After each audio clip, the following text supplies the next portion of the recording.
भारत माता की। कार्बी आंगलांग कोर्टे इंजीर केडो आम अफांता नेली कार्डोम पजिरिग्लो।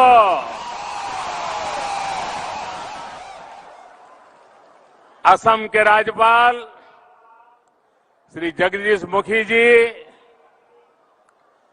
असम के लोकप्रिय मुख्यमंत्री श्री हिमंता बिस्वा शर्मा जी, कार्बी राजा श्री राम सिंह रोंगहांग जी, कार्बी आंगलांग ऑटोनोमस काउंसिल के श्री तुलसीराम रोंगहांग जी,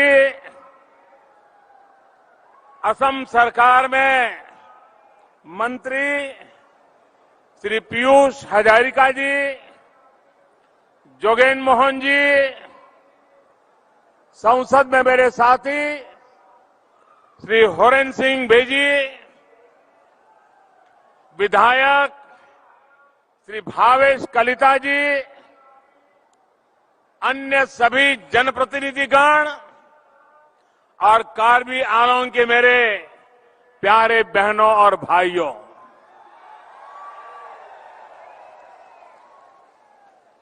मुझे जब जब आपके बीच आने का मौका मिला है, आपका भरपूर प्यार, ये आपका अपनापन, ऐसा लगता है जैसे ईश्वर के आशीर्वाद मिल रहे हैं। आज भी इतनी बड़ी संख्या में आप यहां आए, दूर दूर से हमें आशीर्वाद देने आए, और वो भी उमंग, उत्साह और उत्सव के मूड में, रंग बेरंगी अपनी परंपरागत वेशभूषा में, और जिस प्रकार से यहां प्रवेश द्वार पर यहां के सभी जनजातियों ने अपनी पारंपरिक परंपरा के अनुसार हम सबको जो आशीर्वाद दिए, मैं आपका हृदय से बहुत बहुत आभार व्यक्त करता हूं। भाइयों और बहनों, ये सुखद संयोग है कि आज जब देश आजादी का अमृत महोत्सव मना रहा है, तब हम इस धरती के महान सपूत लचित बोरफुकन जी की 400वीं जन्म जयंती भी मना रहे हैं। उनका जीवन राष्ट्रभक्ति और राष्ट्र शक्ति की प्रेरणा है। कार्बी आंगलांग से देश के इस महान नायक को मैं आदरपूर्वक नमन करता हूं, उनको श्रद्धांजलि देता हूं। साथियों, भाजपा की डबल इंजन की सरकार जहां भी हो, वहां सबका साथ, सबका विकास, सबका विश्वास और सबका प्रयास, इसी भावना से काम करते हैं। आज ये संकल्प कार्बी आंगलांग की इस धरती पर फिर एक बार सशक्त हुआ है। असम की स्थायी शांति और तेज विकास के उसके लिए जो समझौता हुआ था, उसको आज जमीन पर उतारने का काम तेज गति से चल रहा है। उस समझौते के तहत 1000 करोड़ रुपए के अनेक प्रोजेक्ट का शिलान्यास आज यहां पर किया गया है। डिग्री कॉलेज हो, वेटरनरी कॉलेज हो, एग्रीकल्चर कॉलेज हो, ये सारे संस्थान यहां के युवाओं को नए अवसर देने वाले हैं। साथियों, आज जो शिलान्यास के कार्यक्रम हुए हैं, वो सिर्फ किसी इमारत का शिलान्यास नहीं है। ये सिर्फ किसी कॉलेज का, किसी महाविद्यालय का, किसी इंस्टीट्यूशन का शिलान्यास नहीं है। ये मेरे यहां के नौजवानों के उज्जवल भविष्य का शिलान्यास है।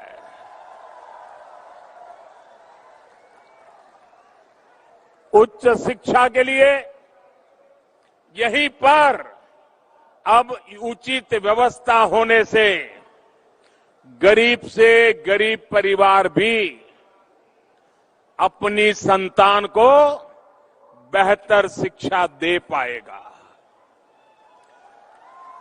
वहीं किसानों और पशुपालकों के लिए भी इन इंस्टीट्यूशन से यहीं पर बेहतर सुविधाएं उपलब्ध हो पाएगी।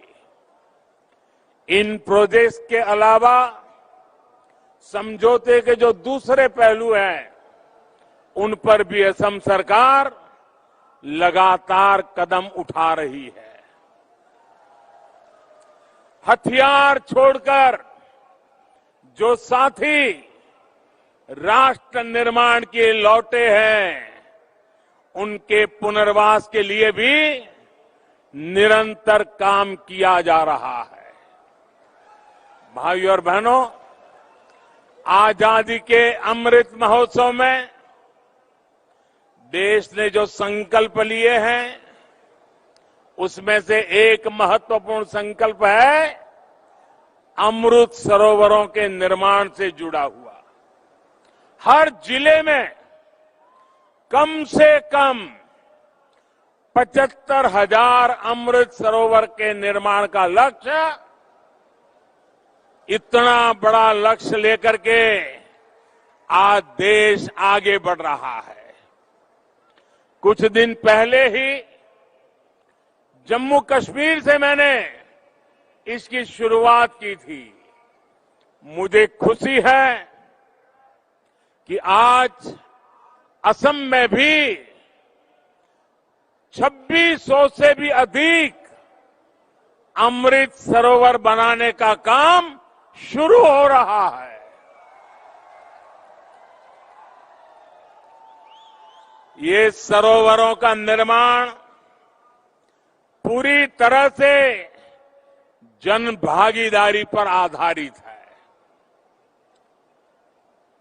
ऐसे सरोवरों की तो जनजातीय समाज में एक समृद्ध परंपरा भी रही है। इससे गांव में पानी के भंडार तो बनेंगे ही, इसके साथ साथ ये कमाई के भी स्रोत बनेंगे। असम में मछली तो भोजन और आजीविका का एक अहम साधन है। इन अमृत सरोवरों से मछली पालन को भी खूब लाभ मिलने वाला है। भाइयों और बहनों, आप सभी ने बीते दशकों में एक लंबा समय बहुत मुश्किलों से गुजारा है, लेकिन 2014 के बाद नॉर्थ ईस्ट में मुश्किलें लगातार कम हो रही है, लोगों का विकास हो रहा है।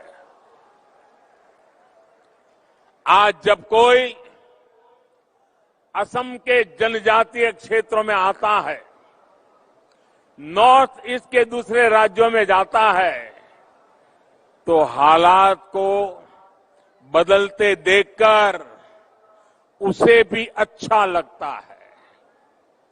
कार्बी आंगलांग या फिर दूसरे जनजातीय क्षेत्र, हम विकास और विश्वास की नीति पर ही काम कर रहे हैं। साथियों, आप भली भांति जानते हैं, मैंने आपकी समस्याओं को, इस क्षेत्र की दिक्कतों को आप ही के परिवार के एक सदस्य के रूप में, आप ही के एक भाई की तरह, आप ही के एक बेटे की तरह मैंने हर मुसीबत को समझने की कोशिश की है।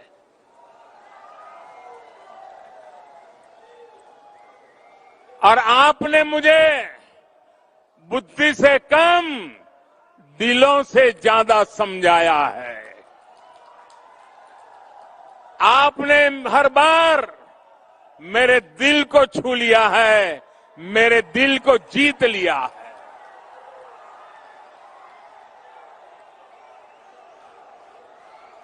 जब परिवार के सदस्य के रूप में हम सब एक परिवार की तरह समाधान खोजते हैं, तो उसमें एक संवेदनशीलता होती है, दर्द और पीड़ा का एहसास होता है, आपके सपनों को समझ पाते हैं, आपके संकल्पों को समझ पाते हैं, आपके नेक इरादों की इज्जत करने के लिए जिंदगी खपाने का मन कर जाता है।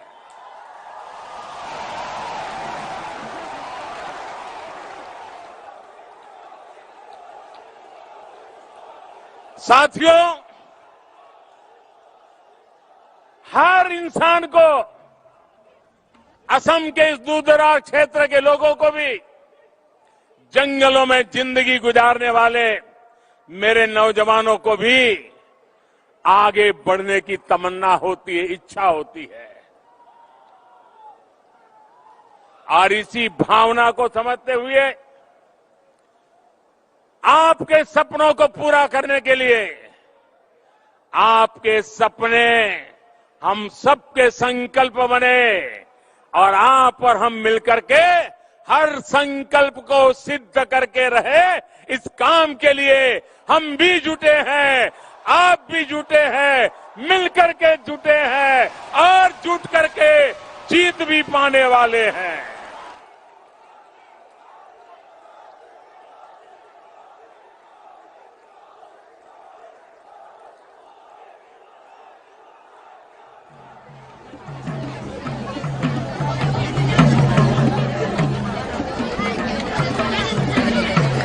भाइयों और बहनों, आज पूरा देश ये देख रहा है कि बीते सालों में हिंसा, अराजकता और अविश्वास की दशकों पुरानी समस्याएं कैसे उसका समाधान किया जा रहा है, कैसे रास्ते खोजे जा रहे हैं।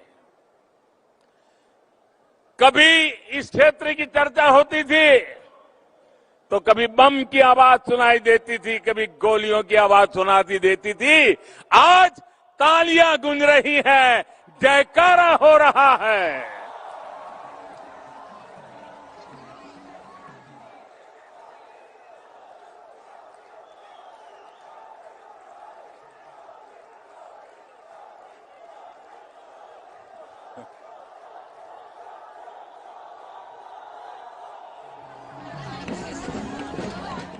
पिछले वर्ष सितंबर में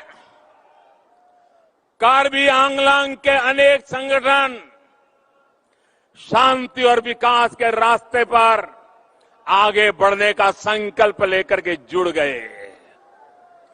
2020 में बोडो समझौते ने स्थायी शांति के नए द्वार खोल दिए। असम के अलावा त्रिपुरा में भी एलएलएफटी ने शांति के पथ पर कदम बढ़ाए। करीब 2.5 दशक से जो ब्रू रियांग से जुड़ी समस्या चल रही थी, उसको भी हल किया गया। बाकी जगहों में भी स्थायी शांति के लिए हमारे प्रयास लगातार चल रहे हैं, गंभीरता से चल रहे हैं। साथियों, हिंसा से, अशांति से जो सबसे अधिक प्रभावित होते रही है, जिनको सबसे ज्यादा दुख सहना पड़ा है, जिनके आंसू कभी सूखे नहीं है, वो हमारी माताएं हैं, हमारी बहनें हैं, हमारे बच्चे हैं। आज मैं जब हथियार डालकर जंगल से लौटते नौजवानों को अपने परिवार के साथ, परिवार के पास वापस लौटते देखता हूं, और मैं जब उन माताओं की आंखें देखता हूं, उन माताओं की आंखों में जो खुशी महसूस होती है, हर्ष के आंसू बहने लग जाते हैं। मां के जीवन को एक शांति मिलती है, संतोष मिलता है, तब मैं आशीर्वाद की अनुभूति करता हूं। आज यहां पर भी इतनी बड़ी संख्या में माता बहनें आई हैं। इन माताओं बहनों का यहां आना, आशीर्वाद देना, ये भी शांति के प्रयासों को नई शक्ति देते हैं, नई ऊर्जा देते हैं। इस क्षेत्र के लोगों का जीवन, यहां के बेटे बेटियों का जीवन बेहतर हो, इसके लिए केंद्र और राज्य की डबल इंजन की सरकार पूरी शक्ति से काम कर रही है, समर्पण भाव से काम कर रही है, सेवा भाव से काम कर रही है।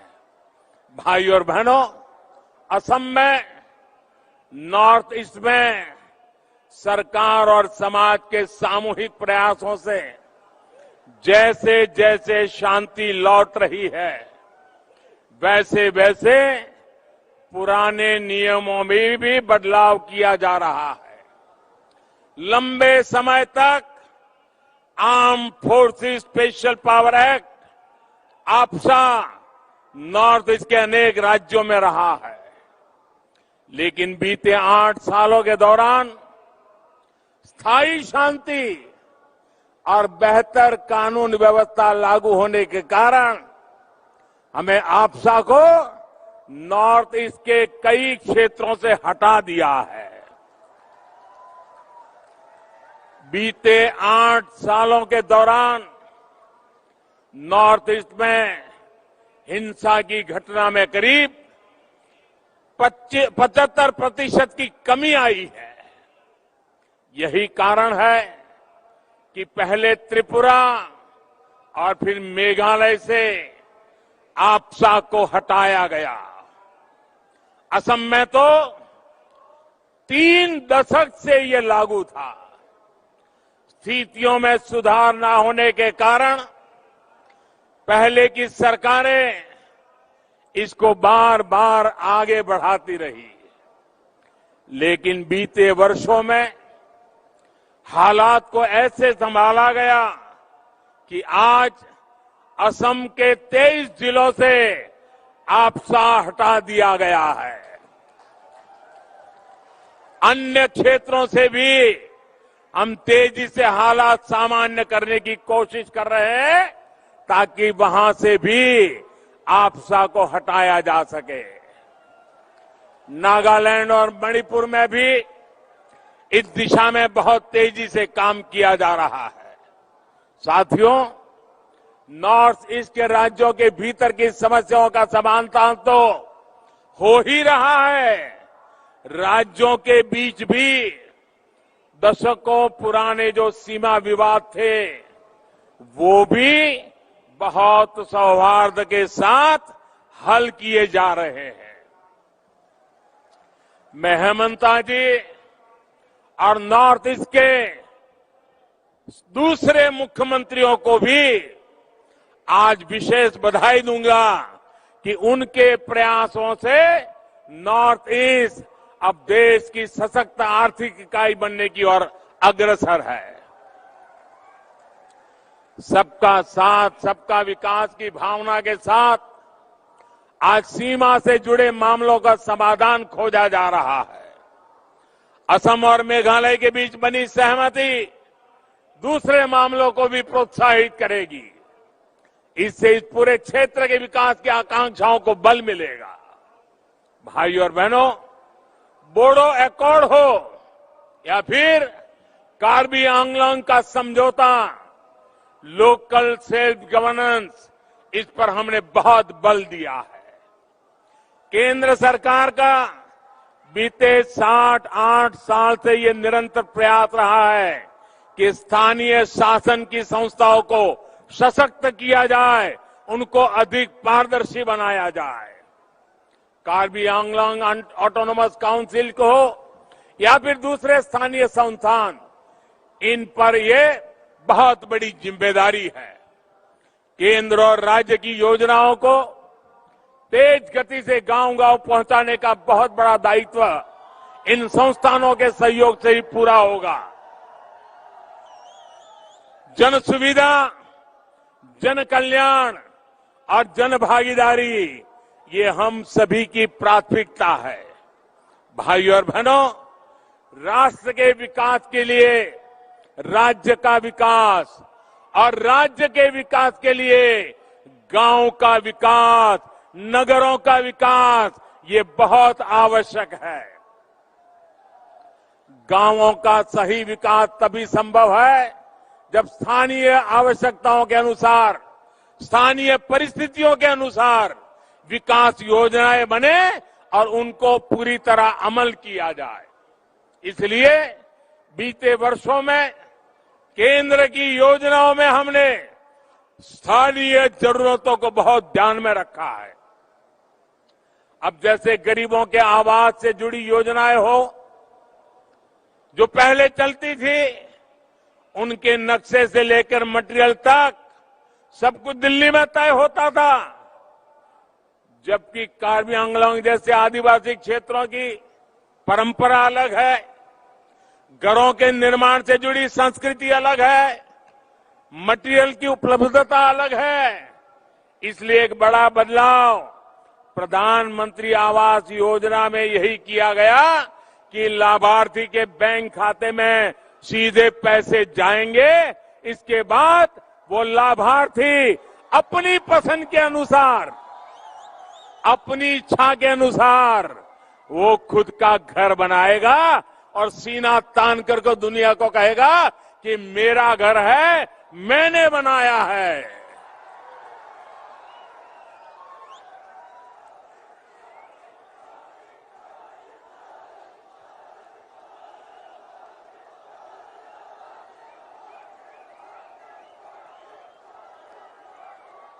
हमारे लिए ये प्रधानमंत्री आवास योजना ये कोई सरकार की कृपा का कार्यक्रम नहीं है।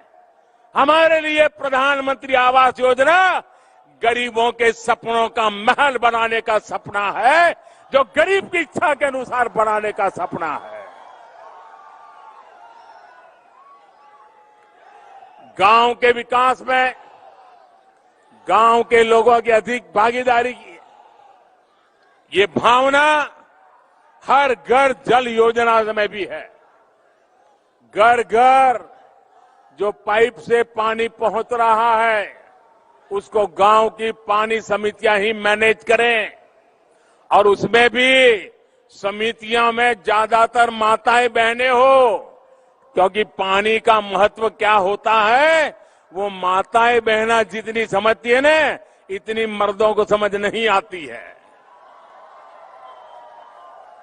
और इसलिए हमने माताओं बहनों को केंद्र में करके पानी की योजनाओं को बल दिया है। मुझे बताया गया है इस योजना के शुरू होने से पहले तक जहां 2% से भी कम गांवों के घरों में यहां पाइप से पानी पहुंचता था, अब लगभग 40% परिवारों तक पाइप से पानी पहुंच चुका है। मुझे विश्वास है जल्द ही जल्द असम के हर घर पाइप से जल पहुंचने लग जाएगा। भाइयों और बहनों,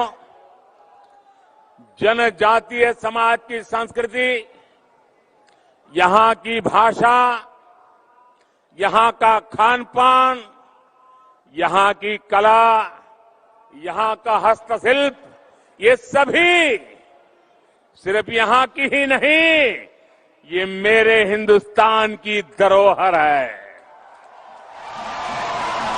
आपकी धरोहर के लिए हर हिंदुस्तानी को गर्व है।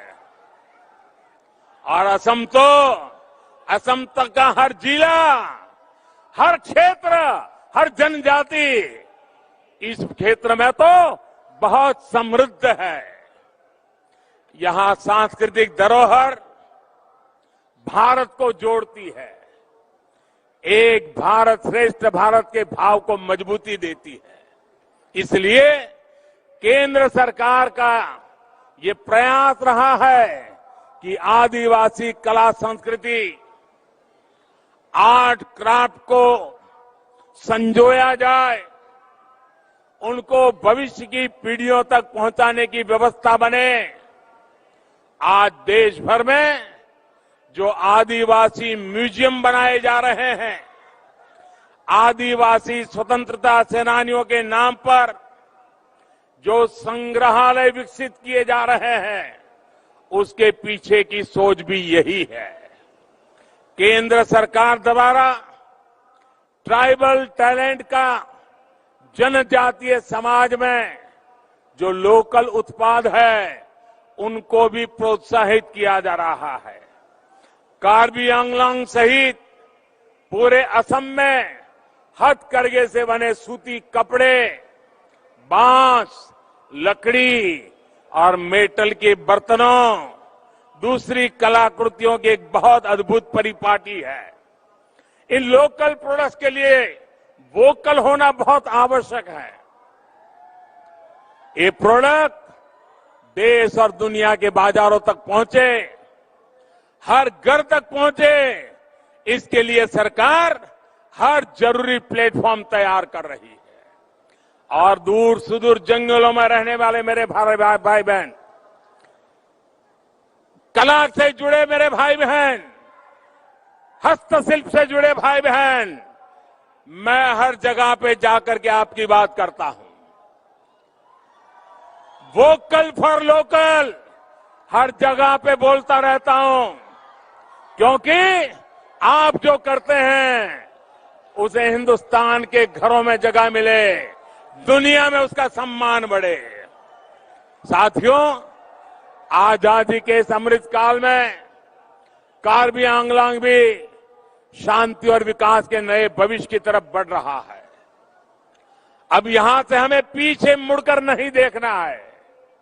आने वाले कुछ वर्षों में हमें मिलकर उस विकास की भरपाई करनी है जो बीते दशकों में ही नहीं कर पाए थे। असम के विकास के प्रयास में हम पूरी तरह से आपके साथ हैं। मैं फिर एक बार, इतनी बड़ी तादाद में आप आशीर्वाद देने आए हैं, मैं फिर एक बार विश्वास दिलाता हूं। मैंने पहले भी कहा था, आपका ये जो प्यार है ना, इस प्यार को मैं ब्याज समेत लौटाऊंगा, विकास करके लौटाऊंगा। मेरी आपको बहुत शुभकामना है। कार्डम, धन्यवाद। भारत माता की, भारत माता की, भारत माता की। बहुत बहुत धन्यवाद। कार्डम।